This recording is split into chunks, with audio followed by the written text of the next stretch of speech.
सालों पहले एक गांव में ऐसा गरीब धार्मिक ब्राह्मण रहता था जिसकी कोई संतान नहीं थी। वह रोज नहा धोकर मन से देवताओं की पूजा करते हुए संतान की मांग करता।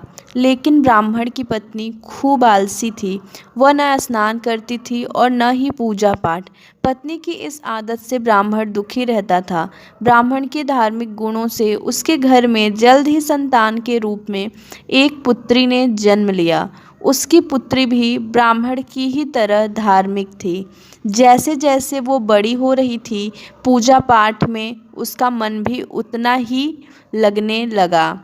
वह हर रोज सुबह उठती, स्नान करती और भगवान विष्णु का ध्यान व जप करती थी। इसी तरह वो बृहस्पतिवार का उपवास भी करने लगी। इससे ब्राह्मण के घर की गरीबी भी दूर होती गई। हर दिन पूजा पाठ करने के बाद वह पढ़ने के लिए स्कूल भी जाती थी। स्कूल जाते समय वह अपनी हाथों की मुट्ठियों में जौ भरकर स्कूल के रास्ते में गिराती थी। जब वह स्कूल से वापस घर के लिए आती तो गिराए गए जौ के दाने सोने में बदल जाते थे, जिन्हें उठाकर वह घर लेकर चली आती थी। एक दिन ब्राह्मण की बेटी सोने के जौ सूप से साफ कर रही थी। तभी वहां आकर उसकी माँ ने कहा, बेटी, सोने के जौ को साफ करने के लिए सोने का सूप होना चाहिए। ब्राह्मण की बेटी को माँ की बात एकदम सही लगी। उसके अगले बृहस्पतिवार को उपवास रखने के बाद उस लड़की ने बृहस्पति देव से सोने का सूप मांगा। ब्राह्मण की बेटी हर बार पूरे विधि विधान से बृहस्पति देव की पूजा अर्चना करती थी। इससे प्रसन्न होकर भगवान उसकी सारी इच्छाएं भी पूरी कर देते थे। इसी तरह उन्होंने सोने के सूप वाली प्रार्थना को भी स्वीकार कर लिया। अगले दिन हर रोज की तरह ब्राह्मण की बेटी पूजा पाठ करके स्कूल गई और रास्ते में जौ के दाने बोते हुए गई। वापस आते समय जब वह जौ के दाने बीन रही थी तो उसे सोने का सूप भी मिल गया। सोने का सूप लेकर वह घर आई, जिससे उसने सोने के जौ साफ किए।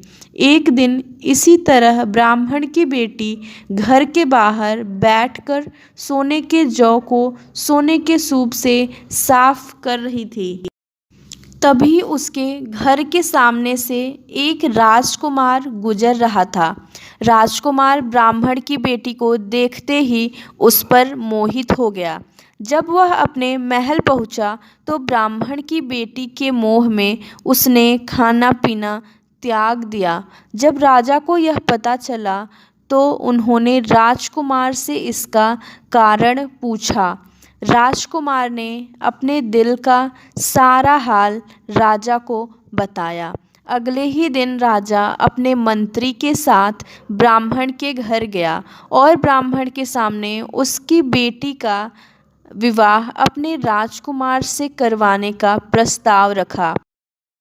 राजा का प्रस्ताव सुनकर ब्राह्मण काफ़ी खुश हो गया। उसने तुरंत ही विवाह करने के लिए हाँ कर दी। कुछ ही दिनों में राजकुमार और ब्राह्मण की बेटी की शादी हो गई। इधर ब्राह्मण की बेटी शादी होने के बाद अपने ससुराल चली गई। उधर ब्राह्मण फिर से गरीब होने लगा। उसके बुरे दिन दोबारा वापस आ गए। एक दिन ब्राह्मण अपनी बेटी से मिलने के लिए उसके ससुराल गया। पिता की हालत देखकर उसने बहुत सारा धन देकर ब्राह्मण को विदा किया। बेटी का दिया हुआ धन कुछ ही दिनों में खत्म हो गया और ब्राह्मण गरीबी की वजह से परेशान हो गया। ब्राह्मण फिर से अपनी बेटी से मिलने के लिए महल गया और उसने अपनी बेटी को सारी समस्याएं बताईं। अपने गरीब ब्राह्मण पिता की बात सुनकर उसकी बेटी ने कहा, पिताजी, कल आप माँ को लेकर मेरे पास आएं। मैं उन्हें बृहस्पति देव के उपवास और पूजन की विधि बताऊंगी। इसे करने से सारी समस्याएं दूर हो जाएंगी।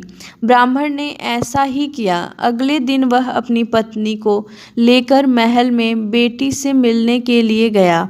पुत्री ने अपनी माँ को बहुत समझाया कि उन्हें आलस त्याग कर सुबह स्नान करना चाहिए और भगवान विष्णु की पूजा करनी चाहिए, लेकिन ब्राह्मण की पत्नी ने उसकी एक भी बात नहीं सुनी।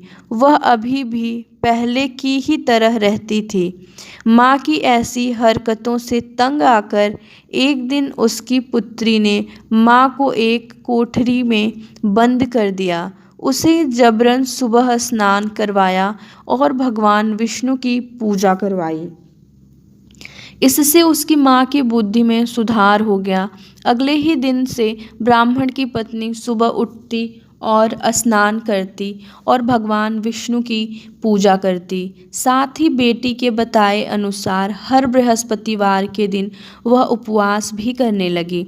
इससे प्रसन्न होकर बृहस्पति देव ने उनकी सारी गरीबी और समस्याएं दूर कर दी। फिर वह एक सुखी और संपन्न जीवन जीने लगे। इस व्रत का प्रभाव से मृत्यु के बाद ब्राह्मण और उसकी पत्नी को स्वर्ग का द्वार भी मिला।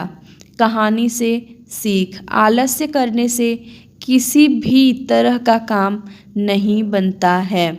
आलस्य को छोड़कर सुबह जल्दी उठकर पूजा पाठ की जाए तो मन भी शांत रहता है और मनोकामनाएं भी पूरी होती हैं।